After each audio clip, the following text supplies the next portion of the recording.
Miarahaba anareo indray ny Gaspora TV.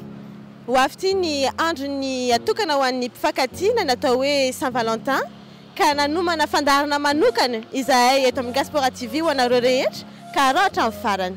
Ho avy tsy ho ela tokoa ny andron'ny mpifankatia na ny atao hoe Saint-Valentin ary maro ireo fomba azo anehoana io andro io indrindra fa eto Paris izay fantadaza fa renivohitry ny fitiavana.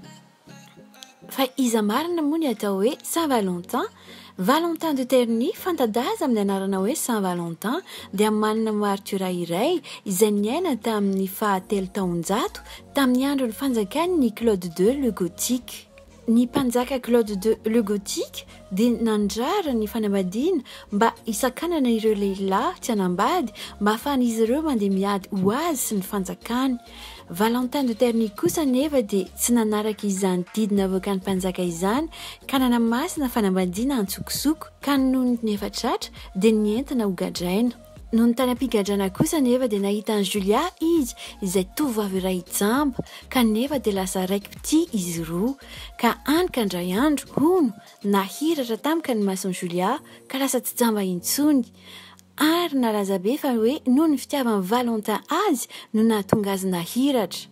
Noho ny tonga teny amin'ny tsofin'ny mpanjaka Claude II kosa nefa izany dia notondroana ho vonoa ny Valentin de Terny ny 14 febroary tamin'ny taona 200 izay lasa entana amin'izao fotoana izao ankalazana ny fitiavan'ny mpifankatia araka izay tantaran'ny Valentin de Terny izay. Raha ny amin'izao fotoana izao kosa dia tena efa malalaka tokoa ny fanehoana ny fitiavana indrindra fa aty Frantsa efa samy manana ny heviny manokana momba ny Saint-Valentin ny tsirairay.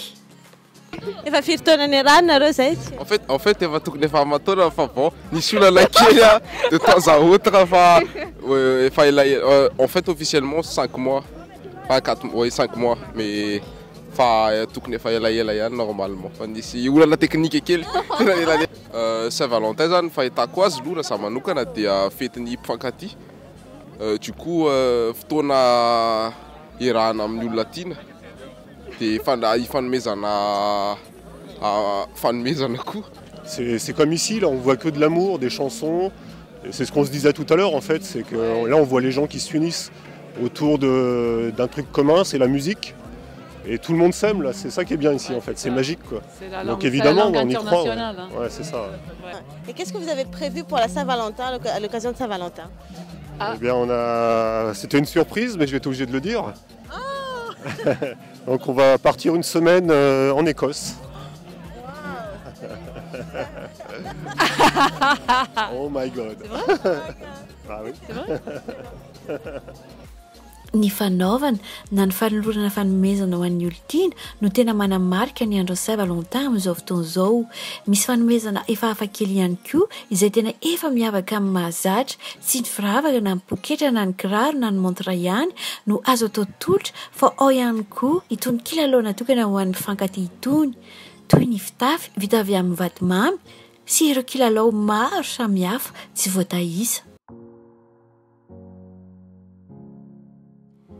Mazava ho azy fa tsy diso anjara amin'izany ny chocolat sy ny mofomamy mbola anisan'ny tolotra izay be mpanome.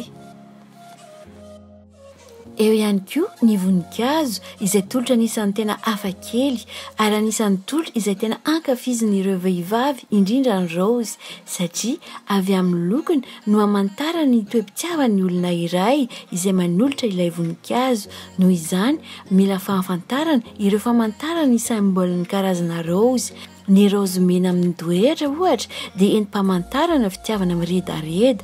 Ny rose fotsy entim-pamantarana fitiavana madio tsy misy ambadika ary tsy voatery ho an'ny mpifankatia. Ny rose mavo dia entim-pamantarana fampirafesana ho fangatahana famelan-keloka. Ao ihany koa ny hoe entim-pamantarana hasarotam-piaro. Ny rose mavokely kosa dia entim-pamantarana fitiavana mamy anehoana ny hatsaran-tarehan'ny vehivavy. Fa tsy toloro-apotsiny ihany koa ny rose fa mikody koa ny isany.